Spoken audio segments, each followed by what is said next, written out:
Houston Rockets have had a pretty good offseason, highlighted by the signings of DeMarcus Cousins and Christian Wood. But they may have just added another great piece onto their team with the signing of Jasean Tate. Tate signed to a 3-year contract with the Rockets last week on Thursday evening, after playing for the Sydney Kings in the NBL, which is the same league by the way that LaMelo Ball played in. With the Kings, Tate averaged 16.8 points and 5.8 rebounds per game, and was awarded All-NBL First Team. Now that we know a little bit about Tate, the reason why he will be an important piece for the Rockets is due to his versatile ability on both ends of the floor, that is extremely similar to what PJ Tucker provides. So let's break down his strengths and what he will provide for this Rockets team. On the offensive end, Tate will need to be able to spread the floor in order to provide Wall and Harden the avenue needed to drive in and create plays. PJ Tucker is able to do this, Robert Covington was able to do this, heck, pretty much the whole team was able to do this. For Tate, this is one area to his game that he has improved massively in. Originally coming out of Ohio State in the 2018 draft, Tate was a great slasher, but he wasn't able to shoot the ball that well. This past season with the Sydney Kings, Tate was able to shoot 37.3% on around 2 attempts per game. The fact that Nate was able to improve his 3-point shot this much should be impressive and eye-opening for the Rockets in itself. But this isn't the only aspect that he'd be able to provide for the Rockets on the offensive end. As mentioned earlier before in the video, Tate was seen as a slasher coming out of college, and in the NBL this past season, he only continued his great ability to score around the rim, by how he finished 69% of his shots inside the paint.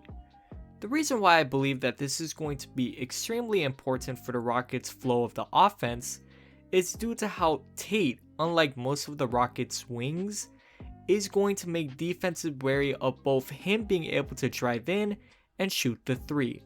So many teams that play the Rockets really just pay most of their attention in being able to prevent both Harden and Westbrook from being able to get into paint, and only really attempt to guard their other guards at the 3-point line.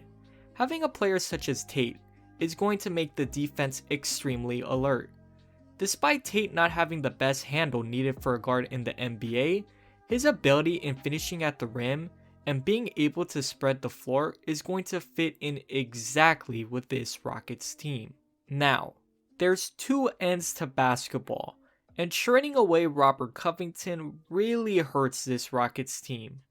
I mean, having a 6'8" forward who is able to switch to honestly every position besides the 5 and can shoot the 3 is a massive loss. But Tate, in all honesty, may have been the best attempt of a replacement for Robert Covington. Now, the stats may not show Tate in the best light. I mean, for somebody who only averaged a little over a steal per game and half a block, it actually suggests that Tate might not be that good of a defender at all. The reality of this statement is that this couldn't be any more false. For one, Tate being a 6'4" guard, played as a power forward for the Sydney Kings this past season and more than held his own. A large part of the reason why Tate was able to play the 4 position is due to his frame. Despite being undersized, Tate weighing at 230 pounds allows him to take the pound and ground of having to guard 4s and potentially even 5s in the NBA. Just take it from his head coach. Will Weaver, head coach of the Kings, just mentioned how hard he plays on the defensive end and how he can guard basically every position on the defensive end. Having your head coach speak this highly on one's defensive impact should be able to highly translate into the NBA, and the Rockets would gladly take in this new versatile piece onto their roster.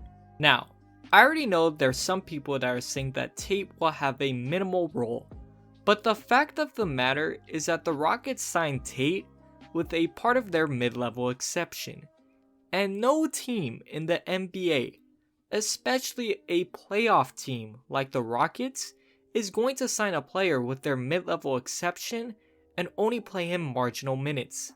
And probably the most important underlying part about all of this is that considering that PJ Tucker is getting older, having Tate potentially playing an extended role in the regular season can only help the Rockets' chances in the playoffs. The Rockets aren't going to get a lot of noise with this signing of Tate, but keep a lookout in the future for Tate and the Rockets, because both Tate and the Rockets have definitely improved. Let me know what you guys think. Until next time, peace.